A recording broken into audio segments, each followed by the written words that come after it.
प्रसिद्ध महात्मा के पास एक व्यक्ति आता है और कहता है, महात्मन, मुझे आपसे एक प्रश्न पूछना है। महात्मा ने कहा, पूछो, क्या प्रश्न है तुम्हारा? व्यक्ति ने कहा, हम सभी लोगों के पास 2 हाथ, 2 पैर, एक दिमाग और 24 घंटे का समय होता है, लेकिन कुछ थोड़े से लोग बहुत ज़्यादा सफल हो जाते हैं। सभी उनकी इज्जत करते हैं, उनसे दोस्ती करना चाहते हैं, उनके साथ समय बिताना चाहते हैं, लेकिन ज़्यादातर लोग सिर्फ सफलता की चाहत लिए और एक सामान्य सा जीवन जीकर ही इस दुनिया को अलविदा बोल देते हैं। तो आखिर ऐसा क्यों होता है? क्या फ़र्क है इन दोनों प्रकार के लोगों में? व्यक्ति का प्रश्न सुनने के बाद महात्मा मुस्कुराए और बोले, सफल और असफल व्यक्ति में केवल एक ही चीज़ का फर्क होता है और वो है उनकी आदतें। तुम हर रोज़ क्या चुनते हो, इसी से निश्चित होता है कि तुम क्या बनोगे। अगर तुम आराम, आलस्य और छोटे कामों को चुनते हो तो असफलता निश्चित है, लेकिन अगर तुम हर रोज़ मेहनत, अनुशासन, लगन, चुनौती और मुश्किल कामों को चुनते हो तो तुम्हारी सफलता भी निश्चित है। लेकिन दुर्भाग्य से ज़्यादातर लोग अनजाने में ही अपने आसपास के माहौल, माता पिता और लोगों की वजह से ऐसी आदतों और दिनचर्या के साथ बड़े हुए हैं जो उन्हें सफल होने से रोकती है और ऐसा इंसान नहीं बनने देती जैसा वो बनना चाहते हैं। ज़्यादातर लोग सिर्फ खाने, पहनने, घूमने, छोटे मोटे काम करने और फिर मर जाने तक के बारे में ही सोच पाते हैं, क्योंकि वो लोगों को यही सब करते देखते बड़े हुए हैं। तो ऐसे लोगों की ज़िंदगी में चमत्कारिक बदलाव केवल तभी आ सकते हैं जब वो अपनी सोच, दिनचर्या और रोज़ की आदतों में बदलाव लाएं।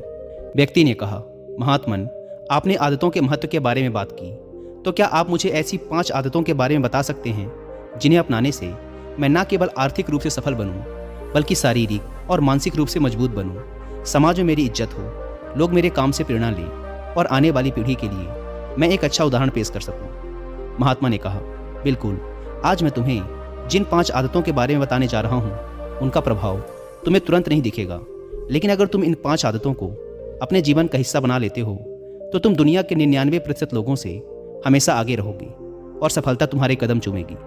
महात्मा ने कहना शुरू किया, पहली आदत, अपनी सुबह का नियंत्रण अपने हाथों में लो। हर सुबह हमारे पास 2 विकल्प होते हैं।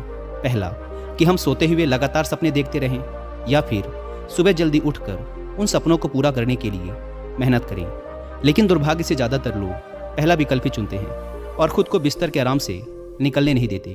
और जब ये देर से सोकर उठते हैं, उसके बाद भी अपना सुबह का बचा हुआ समय फालतू के कामों जैसे इधर उधर घूमना या बैठकर दोस्तों या घर वालों के साथ गप्पे मारने में निकाल देते हैं। और ये एक असफल व शिकायत करने वाले व्यक्ति की पहली निशानी है। लेकिन अगर तुम सफल होना चाहते हो तो सुबह जल्दी उठकर पहले 2 घंटे खुद पर लगाओ। कम से कम 20 मिनट एकांत में पैदल घूमने के लिए जाओ। ऐसा करना तुम्हारे दिमाग में नए और सकारात्मक विचारों को जगह देगा। उसके बाद 20 मिनट का ध्यान करो। यह तुम्हें दिन भर शांत और प्रसन्नचित्त रखेगा। कम से कम 30 मिनट रोज व्यायाम करो। इससे तुम्हारा शरीर ताकतवर और ऊर्जावान बनेगा। यह तुम्हारे आत्मविश्वास को बढ़ाता है। रोज सुबह 15 मिनट सूर्य की रोशनी शरीर पर पड़ने दो। ऐसा करना तुम्हें निरोगी रखने के साथ साथ तुम्हारी निराशा भरी मानसिकता को कम कर तुम्हारे अंदर आशा और उम्मीद बढ़ाता है। रोज सुबह कम से कम 30 मिनट से 1 घंटे का समय उस काम के बारे में पढ़ने या सीखने में लगाओ जिस क्षेत्र में तुम सफल होना चाहते हो। रोज सुबह के 1 घंटे का यह अभ्यास तुम्हें उसी क्षेत्र में काम कर रहे अन्य लोगों से बहुत आगे लाकर खड़ा कर देगा। सुबह के 5 घंटे सबसे ज़्यादा ऊर्जावान होते हैं, इसीलिए इस समय किसी दूसरे के हाथ मत आओ। सुबह के इस समय को खुद को बेहतर बनाने और अपने लक्ष्यों को पूरा करने में लगाओ। दिन के सबसे मुश्किल काम को सुबह सुबह ही खत्म करने की आदत डालो।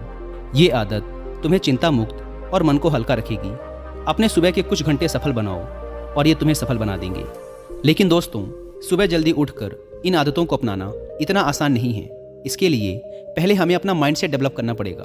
और सुबह जल्दी उठने के लिए आपके माइंडसेट को डेवलप करने में आपकी हेल्प करेंगी 2 बुक, जिसमें से पहली बुक का नाम है द मिरेकल मॉर्निंग और दूसरी बुक है द 5 AM क्लब। ये दोनों ही बुक्स हमें सिखाती हैं कि दुनिया के सबसे सफल लोगों का मॉर्निंग रूटीन कैसा होता है और कैसे हम भी इस रूटीन को अपनाकर अपने जीवन में चमत्कारिक बदलाव ला सकते हैं। लेकिन अगर आपके पास इन दोनों ही बुक्स को पढ़ने का टाइम नहीं है तो अब आप हिंदी में इनकी बुक समरी भी सुन सकते हैं कुकू FM ऐप पर। कुकू FM, जो कि इंडिया का सबसे बड़ा ऑडियो बुक प्लेटफॉर्म है, उसके पूरे साल भर का सब्सक्रिप्शन पड़ता है 399 रुपीज़ का।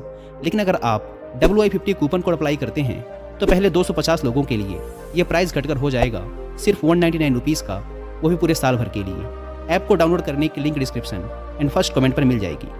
महात्मा ने कहा, दूसरी आदत, हर किसी के लिए हर समय उपस्थित रहना बंद करो। अगर तुम हर किसी के लिए आसानी से उपलब्ध हो जाते हो तो इसका मतलब है कि तुम्हारे जीवन में कोई बड़ा लक्ष्य नहीं है। ऐसा करके तुम लोगों की नज़रों में अपना मूल्य खो देते हो। लोग तुम्हें गंभीरता से नहीं लेते। इसीलिए ऐसे इंसान को अपना समय देना बंद करो जो तुम्हारी इज्जत नहीं करता और तुम्हें फालतू इंसान समझता है। ध्यान रखो, अगर हर इंसान अपनी मर्जी के अनुसार तुम्हारे समय का उपयोग कर रहा है और तुम सभी के लिए आसानी से उपलब्ध हो तो तुम कभी भी एक प्रभावशाली व्यक्ति नहीं बन सकते। तुम्हारी इस कमी की वजह से लोग तुम्हारी अच्छाइयों पर भी ध्यान नहीं देंगे और तुम्हें हल्के मिलेंगे।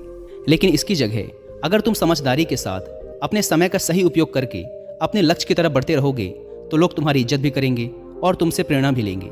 ध्यान रखो, सूरज की अनुपस्थिति में ही लोग उसकी कीमत को जान पाते हैं। जितने लंबे समय तक बरसात के बादल रहेंगे उतनी ही ज़्यादा लोगों के अंदर सूरज को देखने की चाहत बढ़ेगी। गर्मी में ज़्यादा धूप के कारण लोग जिस सूरज को नापसंद करते हैं, सर्दी और बरसात में लोग उसी सूरज का इंतजार करते हैं। लेकिन तुम्हें सिर्फ लोगों को दिखाने के लिए अपनी उपस्थिति को कम नहीं करना, बल्कि तुम्हें कम उपस्थित रहना है, क्योंकि तुम अपने समय की इज्जत करते हो और अपने काम को लेकर गंभीर हो। महात्मा ने आगे कहा, तीसरी आदत, जल्दी निर्णय लेना सीखो। कमजोर विचारों वाले लोग हर निर्णय को लेने में समय लगाते हैं, लेकिन जो उच्च प्रदर्शन करने वाले लोग होते हैं वो जल्दी निर्णय करते हैं और काम पे लग जाते हैं। जल्दी निर्णय लेने वाला इंसान देर से निर्णय लेने वाले इंसान से हमेशा आगे रहता है, क्योंकि देर से निर्णय लेने वाला इंसान जब तक सोचेगा और हर संभावित विकल्प के बारे में विचार करेगा तब तक एक निर्णायक व्यक्ति निर्णय लेकर काम भी शुरू कर चुका होगा और ज़रूरत पड़ने पर खुद को या अपनी योजना को बदल भी चुका होगा। इसीलिए निर्णायक बनो। तुरंत निर्णय करने की काबिलियत होना एक बहुत बड़ी ताकत है, बिना ये जाने कि जो निर्णय मैं ले रहा हूँ वो 100% सही है या नहीं। मुश्किल समय में ऐसे निर्णय लेने के लिए बहुत ही आत्मविश्वास और हिम्मत की जरूरत पड़ती है। लेकिन जल्दी निर्णय लेने का फ़ायदा ये है कि किसी भी समय ज़रूरत पड़ने पर हम बदलाव कर सकते हैं। अक्सर लोग ये कहते हैं कि जानकारी एक ताकत है, लेकिन ये हर समय सही नहीं है। ज़्यादा जानकारी तुम्हें नुकसान भी पहुंचा सकती है। अगर तुम अपना बहुत ज़्यादा समय जानकारी इकट्ठा करने, सोचने और योजना बनाने में लगा रहे हो तो इसका मतलब है कि तुम सबसे कम समय उस काम को करने में लगाने वाले हो। इसीलिए किसी भी काम के बारे में ज़्यादा जानकारी इकट्ठा करने की ज़रूरत नहीं है।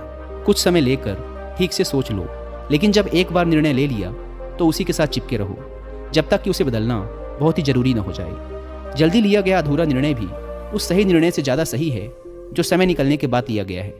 रोज़मर्रा के ज़्यादातर निर्णय उससे भी कम समय में लिए जा सकते हैं जितना समय हम उन्हें देते हैं। जल्दी निर्णय लेना सीखने का केवल एक ही तरीका है कि जितने हो सकें उतने ज़्यादा निर्णय लो और उनसे सीखो, ना कि सिर्फ जानकारी लेते रहो और सोच विचार कर खुद को एक समझदार व्यक्ति बनने का इंतजार करते रहो। चौथी आदत, सही त्याग करना सीखो। तुम चाहो या ना चाहो तुम्हें हमेशा किसी न किसी चीज़ का त्याग करना ही पड़ेगा। अगर तुम अपने लक्ष्य के लिए त्याग नहीं करते तो तुम्हें अपने लक्ष्य का त्याग करना पड़ेगा। जब तुम अपना समय बर्बाद कर रहे होते हो तब भी तुम अपने संभावित सुनहरे भविष्य का त्याग कर रहे होते हो। इसीलिए तुम्हें सही चीज़ को छोड़ना आना चाहिए। अगर तुम्हें सफल होना है तो कई बार तुम्हें अपने मित्रों का त्याग करना पड़ेगा जो तुम्हें पीछे खींचते हैं।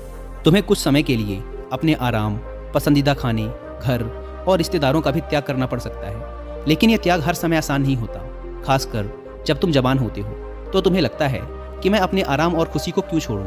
लेकिन सच्चाई यही है कि तुम्हें अपने आज के आराम और खुशी से आगे कुछ नहीं मिलने वाला सिवाय दुख और पश्चाताप के। लेकिन इसका मतलब ये नहीं है कि तुम्हें हमेशा ही त्याग करना पड़ेगा और तुम्हारा पूरा जीवन नीरस हो जाएगा। ये त्याग सिर्फ कुछ समय के लिए है, लेकिन एक बार जब तुम सफल हो जाओगे तो तुम्हें उतने त्याग नहीं करने पड़ेंगे जितने तुम्हें आज करने पड़ रहे हैं। लेकिन समस्या ये है कि ज़्यादातर लोगों को तुरंत ही खुशी और सफलता चाहिए, जो उन्हें आज छोटे मोटे त्याग करने से भी रोकती है। लेकिन त्याग का दूसरा पहलू ये भी है कि एक इंसान के रूप में तुम अपने सर्वोच्च क्षमता तक पहुंच सकते हो और वो सब कुछ हासिल कर सकते हो जिसके तुम सपने देखते हो। इसीलिए सही चीज़ों का त्याग करना सीखो। महात्मा ने आगे कहा, पांचवी आदत, अनुशासित रहो। जितनी भी बातें अभी तक मैंने बताई हैं वो सब बेमतलब हैं अगर तुम्हारे अंदर अनुशासन नहीं है तो। हर इंसान अनुशासन के महत्व को जानता तो है, लेकिन वो फिर भी अनुशासित नहीं रह पाता। अनुशासन की बातें करना और इसे जीवन में उतारना दो बिल्कुल अलग चीज़ें हैं। लेकिन एक अनुशासित जीवन जीना इतना मुश्किल भी नहीं है जितना यह लगता है। अगर तुम खुद के प्रति ईमानदार हो तो यह बहुत आसान है। तुम हर रोज़ वह काम करना शुरू कर दो जो तुम्हें लगता है कि तुम्हें करना चाहिए, फिर चाहे तुम्हारा वो करने का मन कर रहा हो या ना कर रहा हो। शुरुआत अपने बिस्तर से करो। सुबह जैसे ही नींद खुले आलसियों की तरह पड़े रहने की बजाय तुरंत बिस्तर छोड़ दो। कसरत करो, स्नान करो, ध्यान करो, फिर अपने सबसे ज़रूरी काम करो। अनुशासन हमें हमारे लक्ष्य की ओर केंद्रित रखता है हमारा खुद पर नियंत्रण बढ़ता है। हम विपरीत परिस्थिति में भी खुद को शांत रख सकते हैं। अनुशासन एक धागे की तरह होता है, जितनी बार लपेटोगे उतना मजबूत होता चला जाएगा।